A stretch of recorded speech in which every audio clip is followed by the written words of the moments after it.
Miss De La Rosa, I am Dr. Eduardo Ching, a psychiatrist. And pinunod na rin sa akin ni Dr. Benitez ang medical records mo. You've been diagnosed with PTSD. PTSD? Post-traumatic stress disorder? That is correct. So, kamusta ka ngayon, Miss De La Rosa? Not good. Bakit? Basta, I am not feeling well. Miss De La Rosa, nandito ako para tulungan ka. So, paano kita matutulungan kung hindi ka makikipag-cooperate sa akin? I don't need your help. You do, Miss De La Rosa. Kaya ka nga nandito ngayon. You seek my help.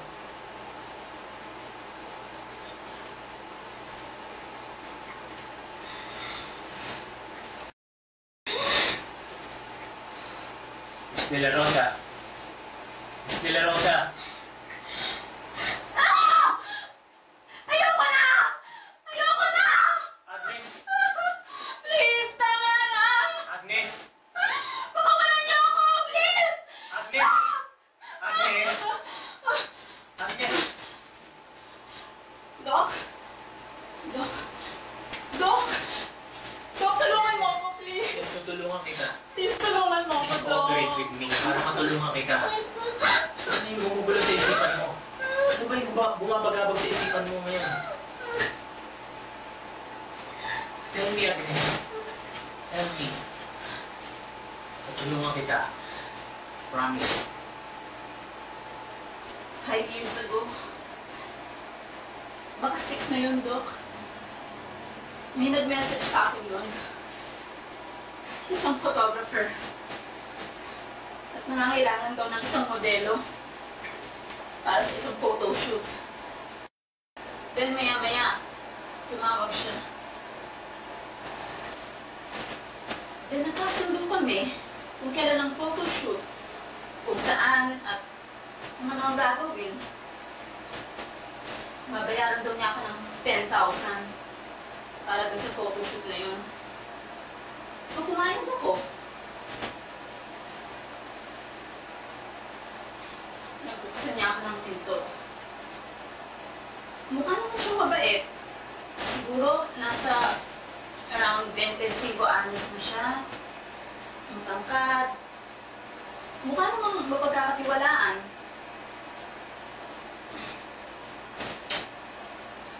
So yun na nga. Pumasok kami dun sa kwarto, Doc. At dun daw niya ako kukunan ng litrato.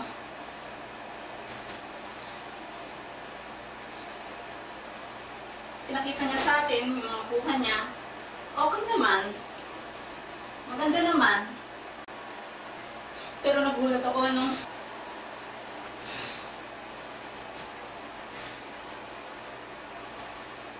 Tapos, ano nangyari?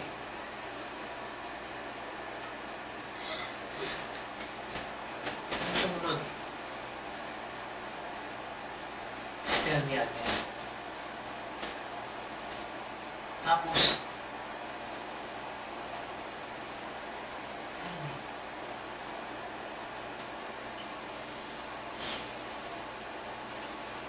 $25,000 ang pagkasundo namin ito.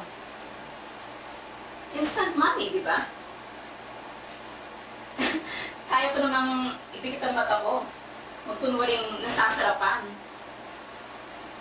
At $25,000 ang kapalit nun. Di ba? Napakadaling pera.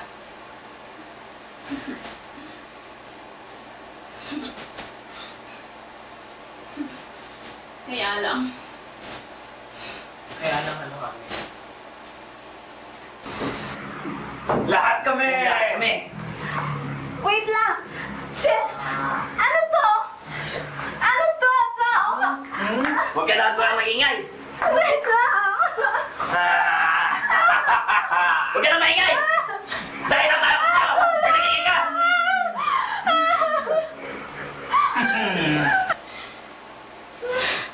Mga walang iya sila! Mga walang awa!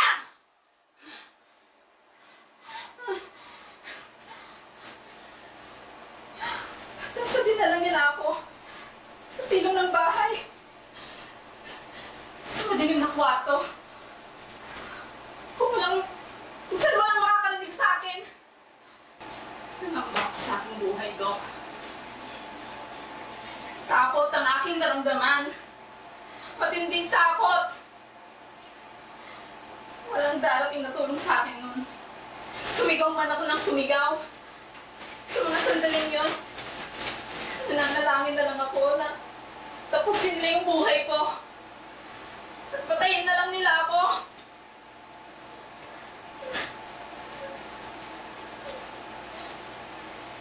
Hanggang ngayon, Dok,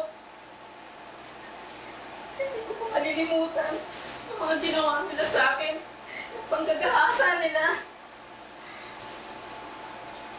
Pinangako ako lang sa kanila. Yung Alex. Ay, hindi. Si Tom. Tama, si Tom. Si Tom nga ang nangako na pagbigyan ko lang daw na gahasain nila ako. At pakakawalan daw nila ako nun. Alam ko na hindi ko dapat sila pagkatiwalaan, pero may magagawa pa ba ako nun? Di ba wala? Kaya pag man sa kalooban ko, ginawa ko yung gusto nila. At umasa na tutuparin nila yung kanilang pangako na palayain nila ako.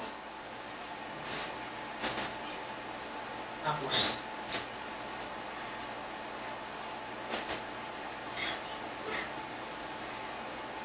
pinagpasahan nila ako, Dok.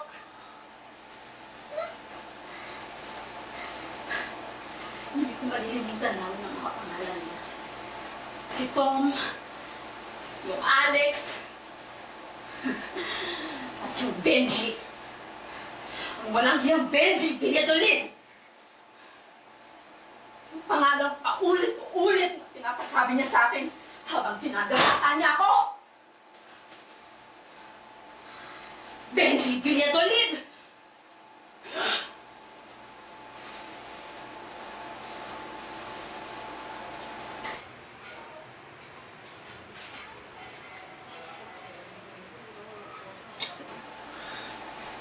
Yun ang pinakamahabang gabi ng buhay ko! Pilit kong pinipikit yung mga mata ko. Nasanap sa pagdihat ko. Sa lantong panaginip. Isang masamang panaginip.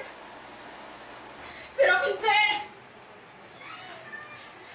Ramdam na ramdam ko ang babakoy na ginawa nila sa akin.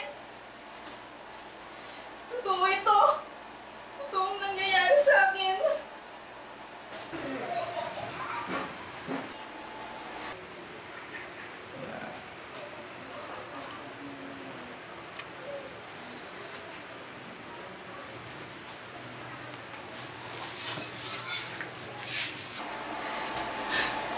Noong time na yun, ilang beses ko rin narinig na nagrinig yung phone ko noon. May tumatawag sa akin, si Paula, yung best friend ko. Labi siyang nag-aalala sa akin noong time na yun.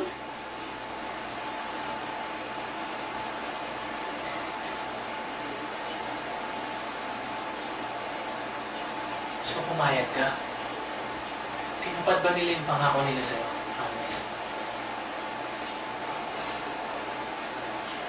Sa labis na pagkapagod nila, nakatulog na sila. Nakatulog kaming lahat.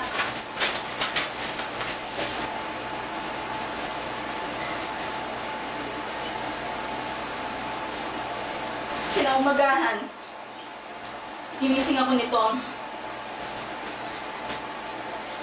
Malaki ng pagkagulat ko nung sinabi niyang pwede na akong umuwi nun. Buti naman tinupad nila yung pangakong na palayain ako. Wag na wag daw akong magkakamaling magsumbong sa mga pulis. Hindi papatayin daw nila ako. Nagmamadali akong umuwi. Gaya ng inasahan ko, hinintay ako ni Paula. Sabi ni Paula, labis siyang nag-aalala sa akin. Nakatulog na nga raw siya nung time na yun sa kakahintay. Nung bigla siyang nagising, sa isang masamang panaginip. Tinanong ako ni Paula kung saan ako galing, kung sinong kasama ko buong gabi, ang boyfriend ko ba o romantic daw ba ako. Nalito ako ng mga sandaling yun, Doc. Hindi ko alam ang isasagot ko. Habang naliligo si Paula nun, pinagmasdan ko ang sarili ko sa salamin. Nandidiri ako sa sarili ko, Doc. Ang time na yun, diring-diri ako sa sarili ko. Gusto kong wakasan yung buhay ko ng mga sandaling yun. Relax ka lang, Agnes. Relax ka lang. Nandito na ako para tulungan ka. Pero nung mga sandaling yun, biglang may nag-message sa cellphone ni Paula. Hindi ko gawain makialam sa cellphone ng iba, pero kung sandaling yun, kinuha ko yung cellphone ni Paula at binasa ko. Si Benji Villadolid. Naghahanap na naman ng bagong mapipiktima niyang modelo. Kaya, para di mabasa ni Paula, agad kong dinilit yung message sa kanya.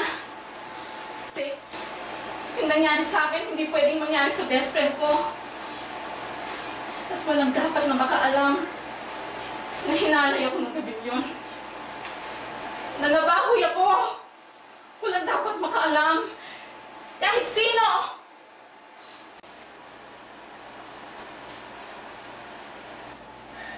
I am prescribing antidepressants, Ms. De La Rosa. Take it twice a day, morning and evening. Avoid caffeinated drinks. Do schedule regular exercise and physical activities. Don't worry.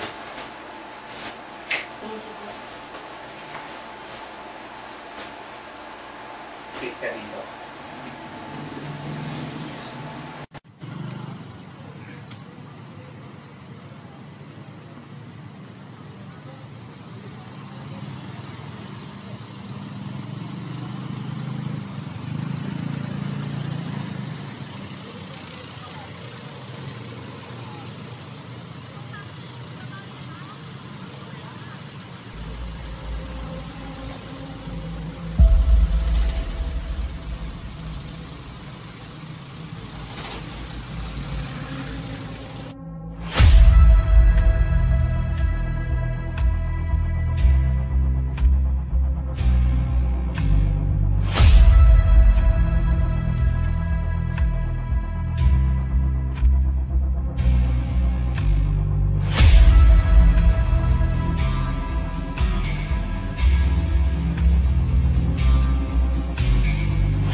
Four, three, two, action.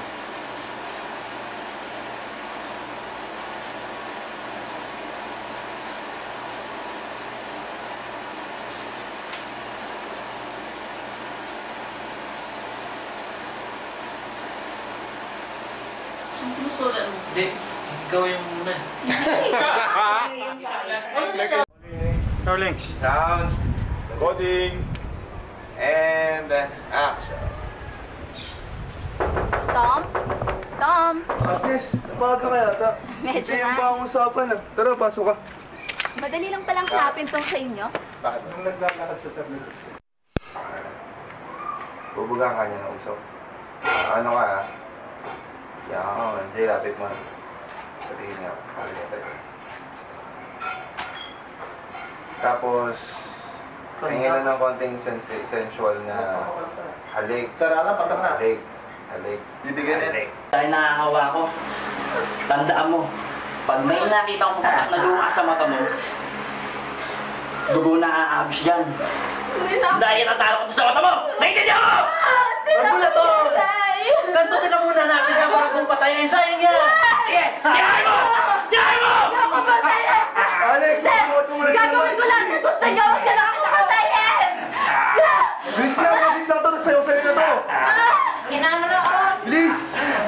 Okay, cut.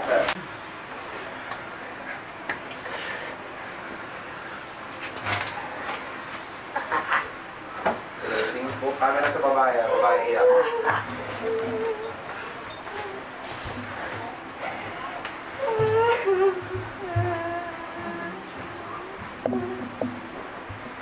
Camera galaw ah. Ilaw niyo sa katawan niya.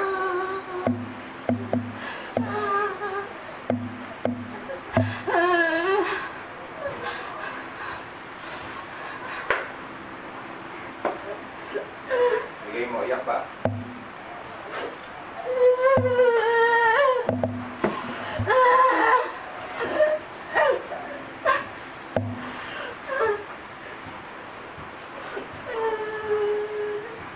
Higa.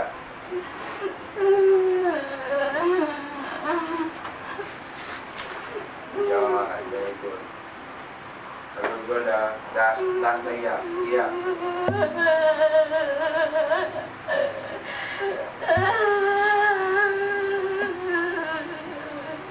Jay, blur out mga Jay. Blur out niya dito.